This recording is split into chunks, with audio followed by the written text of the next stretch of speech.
Hello, everybody. It is Jackie from Pocket of Preschool, and I'm coming to you today or tonight, depending on when you're watching, with 9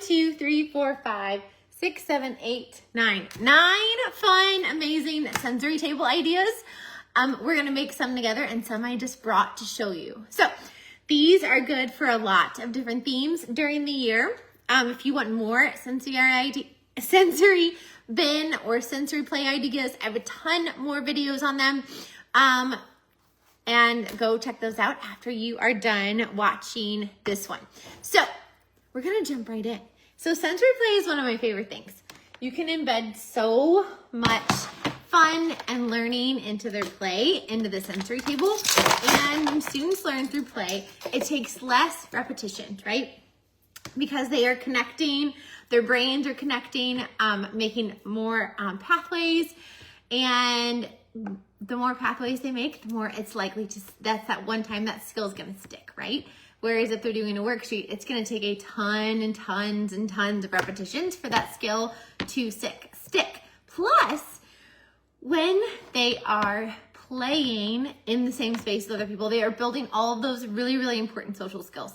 So like sharing, taking turns, problem solving, they're working on all of that oral language, communication skills, all of those things. So without further ado, the first sensory table we were going to make is going to be a magnetic sensory bin. So right before this video, or before I came on, I would say probably an hour ago, I dyed a bunch of beautiful chickpeas. Or I usually get my chickpeas at Target, or Walmart has them pretty cheap. I just dye them. You know what? I'm gonna do my trick that I did the other week where I prop it up. Hold on one second, guys, so you can see this a little bit better. Okay. Oh, so much better. Okay, so we have purple, see in the bottom. So we have purple and blue, green, yellow, and orange, and red. So it's a rainbow, right? I also have some video tutorials on how to dye chickpeas and all the different sensory materials, which is basically I either use liquid watercolor or paint, put them in a bag, shake, shake, shake, use liquid watercolor, shake, shake, shake, and done. And I did these an hour ago and you guys are dry. Or if you use paint, we'll probably have to let those set out overnight. But look how beautiful. Now I love it when it looks like a rainbow, but let's be honest, it will not last like that. Now I did about a bag and a fourth of each color. That is a lot for this bin. You wouldn't necessarily need that many, but I had a random bag of open that will probably spill, so I used those up, and then I dyed them. Look, I mean, this is so fun. And so since this one is for magnets, I kind of wanted there to be more in the bin. Now you could also use rice, you could use beans, you could use anything that's a little bit heavier because you're going to want these things to hide. So I have a whole bunch of magnetic chips. Okay. And then you're literally going to push them in and hide them. And then this is my magnet tub from from the Science Center. So I'm going to grab those because I have these really fun big magnet balls. I can put those in there. And I actually have, I don't have purple. I don't know why. Probably just lost somewhere rolling around the classroom. Now, if you don't have these, you could also use things like jingle bells. You can put those in there because those are magnetic. Oh, let me show you what's in my little magnet box in my sensory bin. So all those little tools you get, like when you put together like IKEA furniture, I put all of those things in here. The washers. And then I have just, I think I have like a magnet kit in here too. Some silverware. You could also also put those things in there too. Like you could put some tools or some, if you don't have magnet chips, again, we use what we have. You could put a whole bunch of washers and not screws, because we don't want them to have points. So bolts, put some bolts in there. You could put those in there, which would be, oh my gosh, wouldn't it be fun as if you did these with the washers and then some magnet wands, for a construction theme and made it construction color. So like yellow and orange, that would be really fun. Or if you don't have those chips, like the magnet chips, these guys, because again, we use what we have, put a whole bunch of paper clips in there from the Dollar Tree, and that would work too. Or you could cut up, here's some more of the bolts, cut up some pipe cleaners, that would work too. Again, we're using what we have. You could also use the smaller paper clips. You could put those in there. And if you have these magnets, you could put these in there. Or most of us, I feel like, have these, right? So use whatever you have. Again, I'm really big on using what you have in the classroom and not always having to go shop for all the things, because we need to spend our paychecks on our families and us. So, but again, if you love doing that, do what you love. So, I'm just trying to give you guys options. So, you would mix it up, and what they're going to have to do is use the magnet wand to find all of the things. So, it's kind of a fun thing to do if you're doing a magnet study, because sometimes learning about magnets at the science table isn't the most fun, because it's like, is it magnetic or is it not? But this is a much more way to explore magnets. Now, all the things I put in here are magnetic, right? All of these things are. And you can explore if it's a strong magnet, maybe how many can it pick up? So all kinds of fun little experiments you can do. Again, we're doing lots of science at the sensory table. You could also put in things that aren't magnetic, like mini erasers or pom-poms, and then they won't stick to the magnet. So you can explore, is it magnetic, is it not magnetic, with a fun magnetic sensory bin. So, and you could even, this is from my science unit, so you could have this on there, so kind of as like a prompt, like for them to explore things that are magnetic or find things that aren't magnetic. So again, super, super fun. So that is a really fun magnetic sensory bin. Move this over.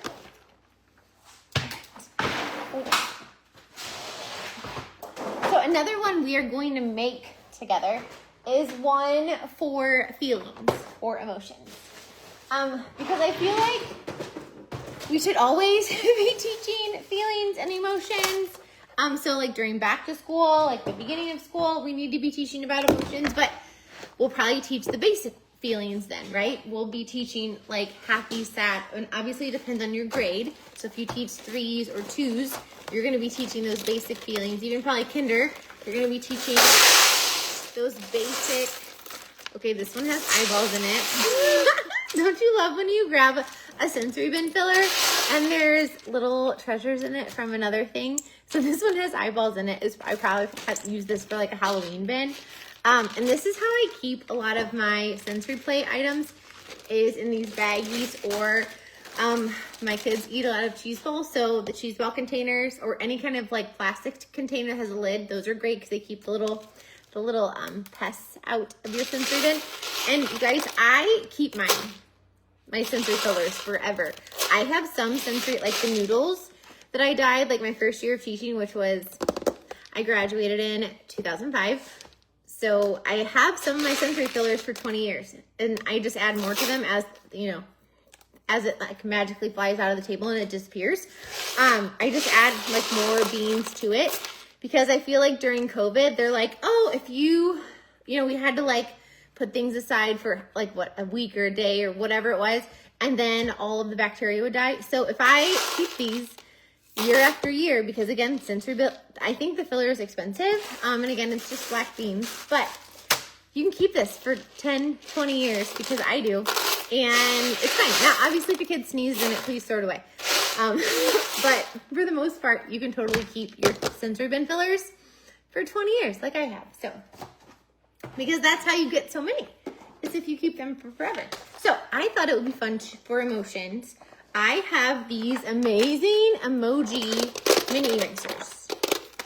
So now, are all of the emotions on here? No, but there's some of them, and we just want to get them talking about emotions. I also found these.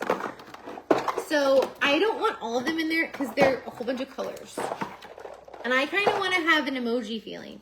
So I would probably have these kind of in here, but look, but look you guys, it's the whole body. Like how cool is that? Because when we talk about emotions, we talk about how are your shoulders, how do your arms, how do your legs feel when we're recognizing emotion. So I would put the yellow ones in here. So we're gonna pretend like this is the long side. So I'd probably put these kind of at the top and they could find them. Now you could use all of them if you wanted. But I feel like a lot of people, when they do feeling sensory bins, it's always like the color monster, or they're sorting feelings by color, which to me kind of sometimes feels like we're just sorting by color. We're not really talking about the emotions. So if you put all of the same people in there, even though this one looks different than this one, they'll have to actually talk about and notice those faces and the legs. And you guys, aren't these the coolest thing? I'll put the link for these in my in the comments, but how cool. And then in my feelings unit, I have this amazing how do you feel pack. So if you have that, or if you have any feeling poster, you could put this at the back of the sensory table. This is also in my feelings unit, and it's more of an emoji face. So you could, I'd probably cut it in half and then put, 4 here and 4 here. But again, we use what we have. So if you have an emotion chart that's like this, put that in there. If you have an emoji one, you could put that in there. And again, we want them to start talking. And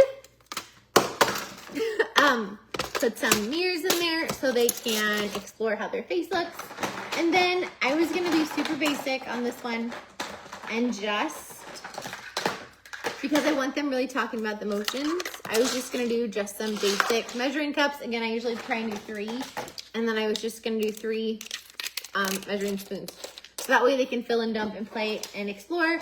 And then we're really looking at all of these great little feelings. Now, if you also have pictures and you don't want to do these, you could put the basic feeling photos at the back. These are in my feelings unit. Again, we use what we have. Okay, you could literally put them all around the sensory bin, and that way, as they're playing, they can look at all the real faces.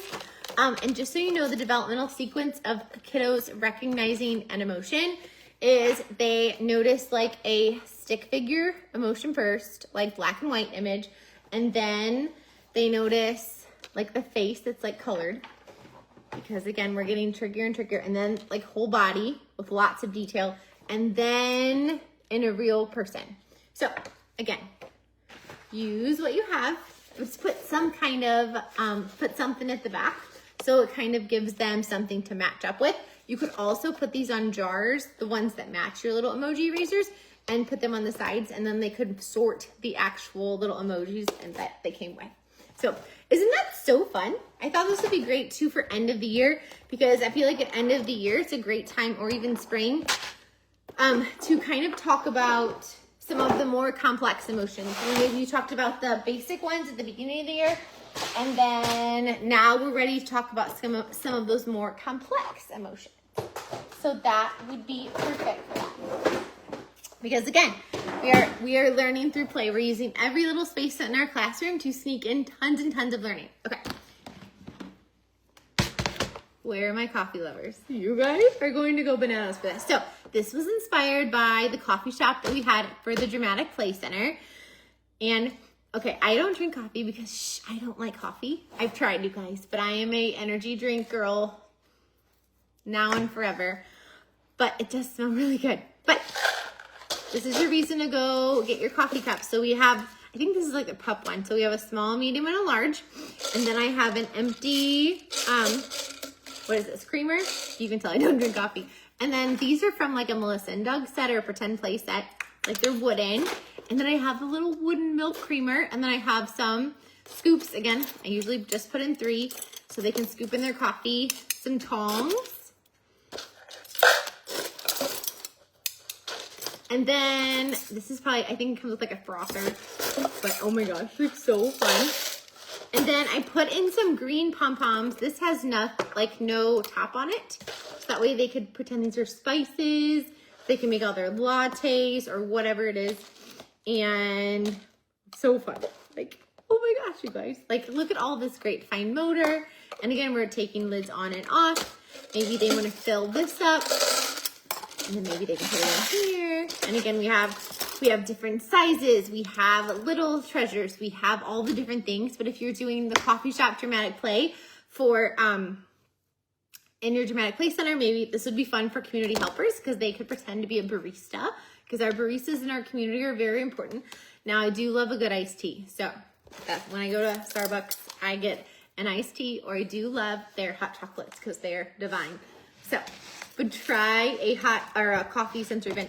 Now, coffee beans are expensive. What you can do, and I got this idea from another teacher in our group, our Facebook group. Ask your family, say, hey, we are going to put coffee beans in the sensory table. Can you guys check your cabinets at home? And if anybody has any expired coffee beans, can you send them in? And even if you get like a bag, totally worth it. But so amazing and so fun. So that is another fun one. Okay, you guys ready for this one? This one has pluffle. Okay, so I have these little alien counters. So this could be for like a space theme. So these are, I think they're like learning resources, but they're all aliens. And I just picked out these 4 colors because I didn't want to make it rainbow. Because believe it or not, sometimes I don't have to have everything rainbow. So, excuse me.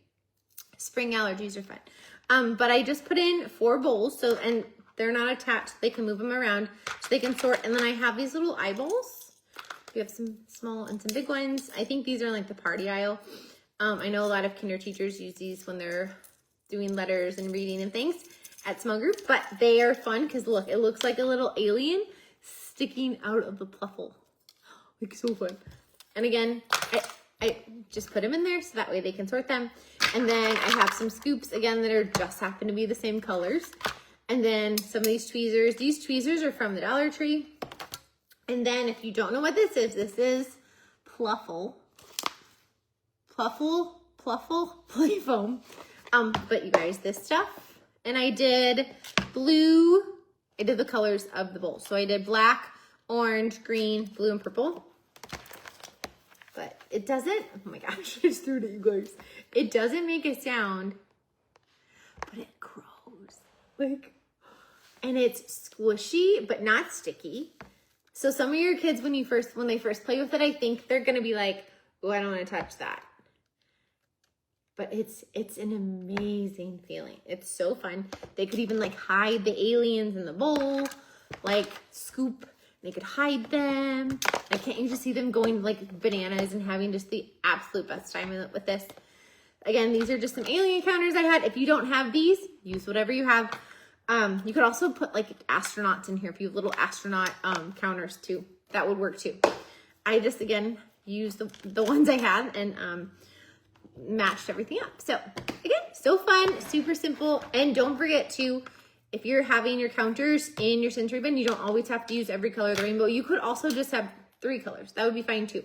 Whatever you want to do. Because also you may need these for your math center, so don't use all of them in the sensory table. So much fun, you guys. Okay. All right, so this one is a Savannah. So, what do I have in here, you ask? So many fun, I think I'm gonna flip this around. Yeah, that's really good. Okay, so this is actually spaghetti. So I dyed it with liquid watercolor. So you break it up first, which you could have the kids help you do, and then put it in a baggie and shake, shake, shake. But it's so fun. So it's kind of like a whole bunch of Savannah grass, right? And then I just have some Savannah animals in here. Got some zebras, elephants, giraffes, and then I cut up a couple. These are those like little plasticky looking plants from the Dollar Tree. And then I have some tweezers. Now, you're probably wondering what this is for. And then this is like a can strainer I have in here too. So what they can do is poke them through poke them through the holes in the can strainer, or in, maybe they want to put them on top of each other, but they can poke them through. Again, this is really great fine motor. Are they gonna also fill it up? 100%. They 100% will. You know they will. They'll probably make some like Savannah stew or something. But they can also poke it through to build those fine motor muscles. So fun. So that's such a fun one. Like, you guys love it? And then these are just some little bowls I had that kind of match the colors. And I only put a couple like little greeneries in here because the Savannah, it doesn't have a lot of trees. So we're kind of going with what the habitat actually looks like. So your Savannah or safari. Well, I also have a rainforest idea for you, or jungle perhaps. So this one, the filler is those, what are these? Like the split pea lentils. So I just have some of those, and then I have rocks. And then these are just a whole bunch of like plastic plants from the Dollar Tree. I have, I think, some different colors. I think it looks like it's from 3 different kinds. So those 3. And I like the plasticky ones because they won't get all gross in your century table. And then we have some rocks. And then I made a river. Can you see my Amazon river? But look, you guys, it's just a piece of felt. And then I put it in there. And then we have our alligators or crocodiles. Can't remember which one's in the jungle. And then we have like some animals, and they could, have them have little families. I have some butterflies, frogs. We have a toucan. So they can kind of like play and explore in the rainforest jungle. This one doesn't have any cups. It doesn't have any like tools. It's literally just a fine, what is it? It's kind of like a small world imaginative exploration. So it's the sensory fillers in the bottom, but it's so fun. And with all of these on the top, you kind of have to like dig and find all the little animals hidden inside. Oh, look at the little bug. So much fun. All right, so that is our jungle. All right, so this one, it looks wintry because it is, but I know some of our friends love the movie Frozen, and I feel like they're always coming out with another sequel to the movie. Oh, 1 second. There we go. They're always coming out with like another version. So you could put some little Frozen characters in here too, because again, we sometimes use what we're interested in, or if maybe you're doing an ice theme for the summer, you could do this too. So I have a whole bunch of little things in here. So I have some of like this little pasta, and then I have some like chickpeas. So I have silver chickpeas and purple chickpeas. And then I have, is it called Denali pasta, I think? And so I did I did all metallic paint to make it look frozen-y, with that frozen feeler vibe. So it's, I did like 2 shades of, so I think it's 4 boxes of the Denali pasta, and then 1 bag of chickpeas. Oh, I do have some silver chickpeas in there too. So that way it's kind of mixed textures. And then I have some of these curly noodles. These are not the easiest to cover in paint. And of course I put glitter on them, but you don't have to do these. And then I also threw in some of these little snowflakes from the sensory table. And they're kind of hidden in to kind of really search for them. And then I did put some icicles in there. And then I have a wintry tray. So that way they can, maybe they're making like a frozen potion, right? And then maybe they're putting some icicles in because maybe they're going to be counting. And then you can put these in there. And then I also have a little tray so they can, and I love these. This was like an energy drink, I think, scoop, because again, your girl loves energy drinks. But you can also use like little formula scoops if you have kiddos that have formula, or save them from the infant room. have the room. And look, the little scoops. I love these little scoops. I kept these. Every scoop I had when my kids were little and they had formula, I kept all of them. Or you can ask another teacher who has a kiddo at home, or maybe your grandma, and you can ask her to keep them too. But oh my gosh, the little scoops are perfect for these little ice cube trays. And then I added some silver utensils. And again, I like using different utensils because they have to move their wrists in different motions. And again, like this one's more of a like small wrist movement, and they're moving a lot with their fingers. Whereas this one, it's more upper arms and shoulders, right? They're really having to kind of move these bigger muscles. So have a kind of a mixture of tools in there. And again, use what you have. Grab whatever silver or white or purple or blue tools you have and fill those up. So that's another fun one. And you could use it for like winter or icy time, but if you have some kiddos who love Frozen, or if they come out with another Frozen movie, I got you covered. Okay, I think we have 3 more. So this one is a little bit more fall, but it's really fun. So this is one that has been requested a ton and we've never made before. I'm gonna take this out so I can really dump it and you guys can see it. So so this is a time where I'm like, okay, I need more. So this is, again, it's spaghetti. And I dyed it yellow, but I don't know if the color really changed. And then I use gold paint. So it kind of looks like straw, right? Because if you have kiddos who have allergies, like me, like don't put straw in here. More like straw that like makes it itchy. But it's just, again, cut up, like broken up spaghetti. And then I have some little sunflowers, and I got these are probably from the Dollar Tree. These are actually foam beads, probably Amazon, but they're little scarecrows, and then they have little leaves in them. I think some little corn and candy corn, very fall scarecrow-ish vibes. And then I found some little hats. Let me do that again. Oops, sorry guys. So I have some little hats, and then I thought it would be fun if I cut some little scarecrows off so they could use the little shovels and fill up the different tins. This is falling because obviously you would probably want one more box of spaghetti in here. That would probably fill it up really well. Oh, there's little pumpkins too. Or you could put rakes in there. Again, different movements. They could rake it up, and then they could scoop it and fill it up and put their scarecrow in. This one looks a little bit more, I feel like, farmish, or like you would see it at like a pumpkin patch. But isn't it, like, look how much fun this is, you guys.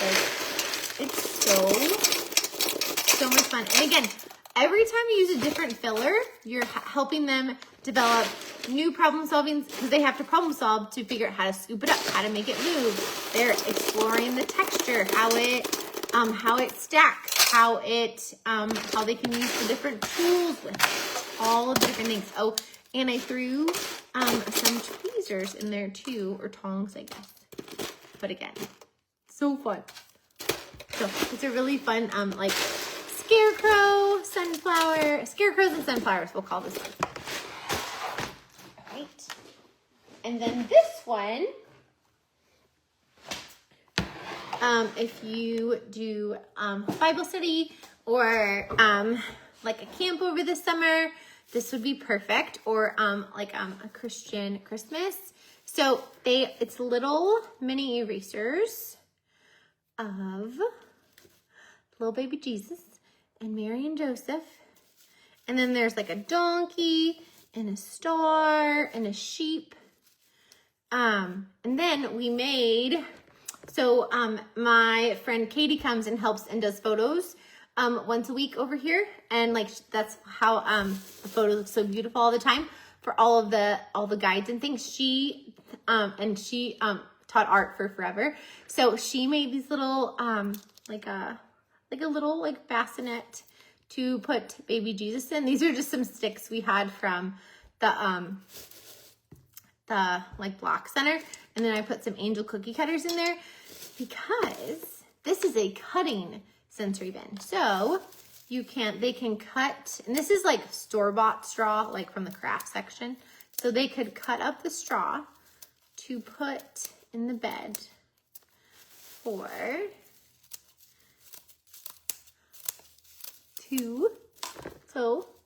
put little baby Jesus.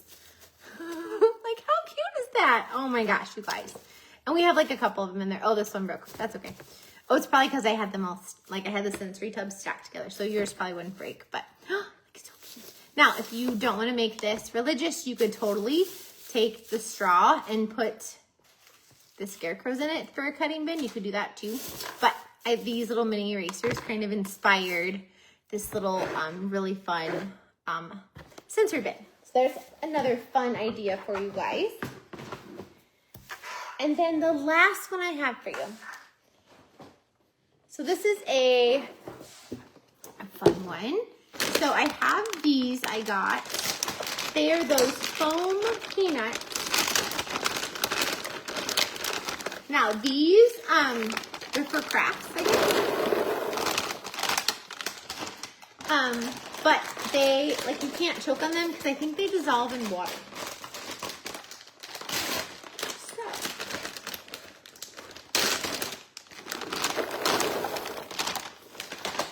Oh yeah, look, there's a little like craft set that came in a little bag. But look how much fun these are. So you could totally use these and put in like some different containers. And they could put these in all the different containers. You could sort them. But they're really, really fun to just like dive in and bury your hands in. But I wanted to do a different twist on a sensory bin. So see this little bucket? There's toothpicks in here.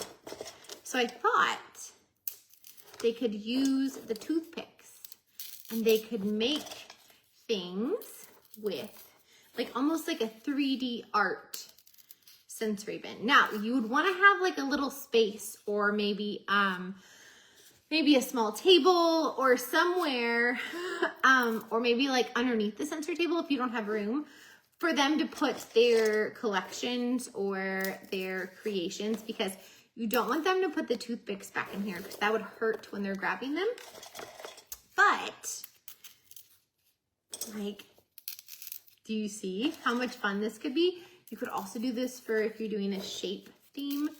They could make shapes with these. Obviously, this is more of a abstract art piece I'm making over here.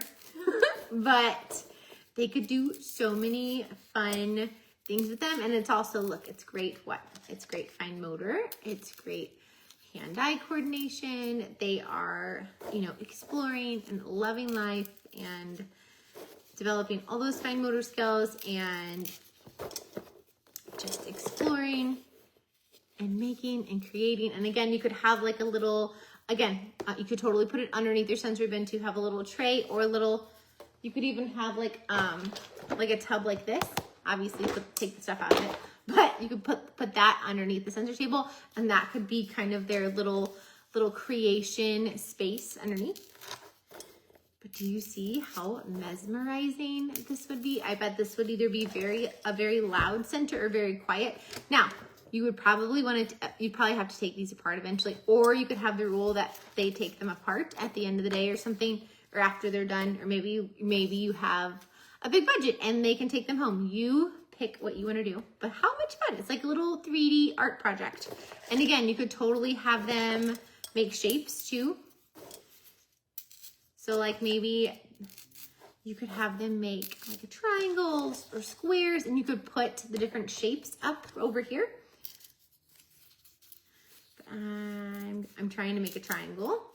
Oh, look, I made a little triangle. So if you're doing shapes or if you're exploring and learning about 3D art, you could either do one, or you could again put containers in here and they could fill them up, push them in, do all kinds of fun things. But so I just wanted kind of a different twist rather than like filling and dumping. So why not make 3D sculptures or shapes with these foam beads? So I hope you guys loved let me make sure yep, I got all of them. I hope you guys loved all of these sensory bin ideas. There's a ton more videos on sensory bins. I did one was posted last week. And then also there's a ton of resources on the blog with sensory bins for the whole year. There's a sensory bin guide coming very soon, which is again why we're making some of the ones we haven't made yet. I mean, guys, this is so fun to just play it. And it's not really loud either. It probably sounds loud on the camera, but it's really not. And again, it's a non-food sensory filler too, so that's really fun. But yeah, and there's also a ton of tutorials on our YouTube channel on how I literally walk you through how to dye rice, how to dye chickpeas, how to dye noodles, how to dye all the different things and different ways using paint and using liquid watercolor. And if you don't have liquid watercolor, you can always use, like if you wanted to dye this spaghetti, you could always use food coloring and just put a little bit of rubbing alcohol, like I'm talking like a few drops in the bag. Shake, shake, shake, and you're good there too. So I hope you guys love all of these sensory bin ideas that we shared with you. Make sure to like and follow and subscribe to our page. And I will see you next time with more amazing preschool, pre-K goodness. I hope you guys have an amazing day or night. And if you want to, in the comments, tell us your all-time top 5 sensory bin ideas, or one that you tried this year that your students are just loving, because we love to hear what you guys are doing in the classroom too. So, all right, well, I will talk to you guys very soon.